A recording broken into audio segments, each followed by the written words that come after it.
सनम को और तैयबा राजा साहिबा को, इन दोनों खवातीन को रिहा नहीं किया गया। ओके, अब होता क्या है कि इनको वहां से जब छोड़ा जाता है जेल से, कोट लखपत से, तो उसके बाद फौरन इनको जेल के बाहर से ही गिरफ्तार करके बाकी खवातीन को भी इनको चूंग पुलिस स्टेशन में शिफ्ट कर दिया जाता है। आहिस्ता आहिस्ता करके बाकी 15 खवातीन को रिहा कर दिया जाता है। सनम जावेद साहिबा और तैयबा राजा साहिबा, इनको रिहा नहीं किया जाता, इनको चूंग पुलिस स्टेशन में ही रखा जाता है 2-3 दिन। अब इस सारे टेन्योर के अंदर हमारे कुछ सहाफ़ी दोस्त हैं, उनकी मुलाकातें होती रही हैं इनके साथ, उनकी फैमिलीज़ की मुलाकातें होती रही हैं चूंग पुलिस स्टेशन के अंदर। Fair enough. और वो उसके बाद इनको टूर भी करवाए जाते रहे, सीटीडी में कुछ बॉडी स्कैनिंग होती है गालिबन या कुछ होता है, वहाँ पर भी लेकर गए हैं इनको। और बाकी पुलिस स्टेशन के अंदर रखा गया इनको, मुलाकात होती रही इनकी फैमिली की। अतीक साहब हैं, हस्बैंड हैं सनम साहिबा के, उनसे मुलाकात होती रही है, बाकी लोगों से मुलाकात होती रही है। सो एवरीबडी न्यू कि that they are in Chung police station. Fine. अब होता क्या है कि जी इनकी कार्रवाई आगे नहीं चल रही थी, कोई एफआईआर सामने नहीं आ रही थी, बस हब्से भेजा में रखा हुआ था, जो भी किया हुआ था। तो कल सनम साहिबा के हस्बैंड ने, अतीक साहब ने, एक रिट पिटीशन फाइल कर दी लाहौर हाई कोर्ट के अंदर कि जी मेरी बेगम को प्रोड्यूस किया जाए कोर्ट के सामने। Fair enough. वो हुक्मनामा पहुंच गया जी उनके पास, चूंग पुलिस स्टेशन के पास।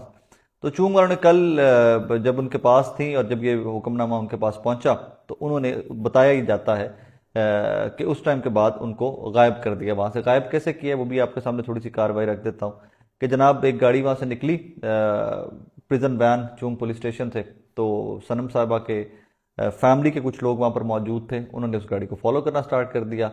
आगे गए तो गाड़ी खराब होगी तो गाड़ी में से 3 नौजवान निकले और सनम और तैयबा साहिबा नहीं निकली, लिहाजा उनको डाइवर्ट किया गया था और पीछे से पुलिस स्टेशन से उनको शिफ्ट कर दिया गया, सनम साहिबा को और तैयबा साहिबा को।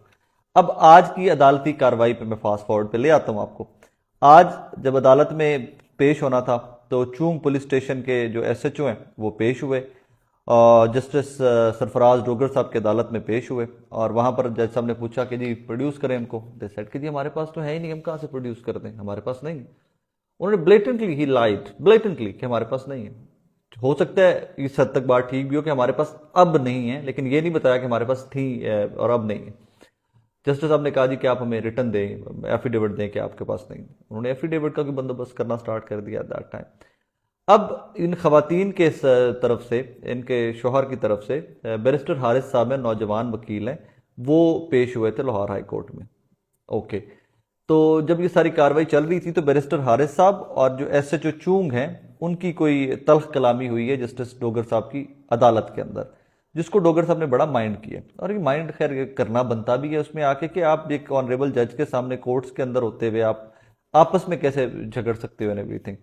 तो जस्टिस साहब ने उस चीज़ को बड़ा माइंड किया। इस पे बैरिस्टर हारिस साहब ने फरमाया, रिक्वेस्ट की कि जी आप आईजी साहब को बुला लें अगर एसएचओ साहब नहीं प्रोड्यूस करना चाहते या नहीं कर सकते। तो इतनी देर में इनकी बहस वो ऐसा स्टार्ट हो गया।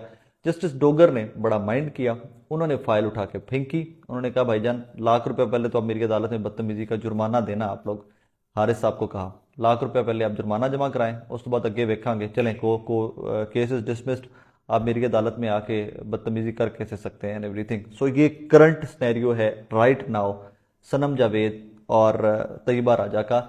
ये 2 खवातीन का केस इसलिए हाईलाइटेड है कि इसको उनकी फैमिली परसू कर रही है, उनके दोस्त कुछ परसू कर रहे हैं। बहुत सारे ऐसे केसेस पाकिस्तान के अंदर मौजूद हैं जो खवातीन अभी हवालातों में हैं, जेलों में, लेकिन उनका पुरसाने हाल कोई नहीं। उनको एक इंसिडेंट इस किस्म का पेश आया है कि एक फैमिली थी, उनको वकील साहब जो उनको रिप्रेजेंट कर रहे थे, उनका ताल्लुक भी पाकिस्तान तहरीक इंसाफ से था।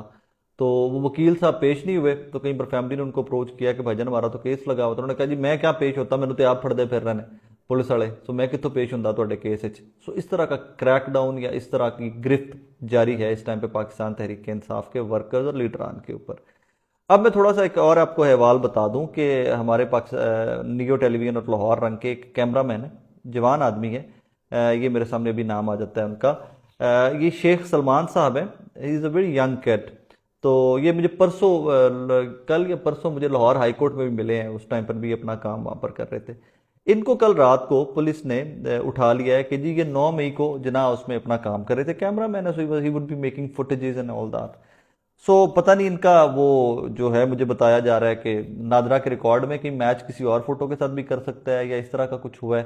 तो इनको भी आज रात को पुलिस ने उठा लिया है और इनकी फैमिली के, इनको गिरफ्तारी के दौरान इनको मारा मुरा भी है और इनकी फैमिली को भी हरास किया है। और अभी तक किसी पुलिस स्टेशन ने इनकी जिम्मेदारी कबूल नहीं की है कि ये नियो टेलीविजन के लाहौर रंग के कैमरामैन सलमान शेख साहब कहाँ पर हैं। इस तरह के कुछ इंसिडेंट कुछ और सहाफ़ियों के भी रिपोर्ट हुए हैं लाहौर से। कल मोहसिन नकवी साहब की प्रेस कॉन्फ्रेंस के अंदर भी एक जर्नलिस्ट ने पूछा कि जी जो लोगों के ऊपर क्रैकडाउन हो रहा है उनमें कुछ सहाफ़ी भी हैं और वो तो अपना काम कर रहे हैं।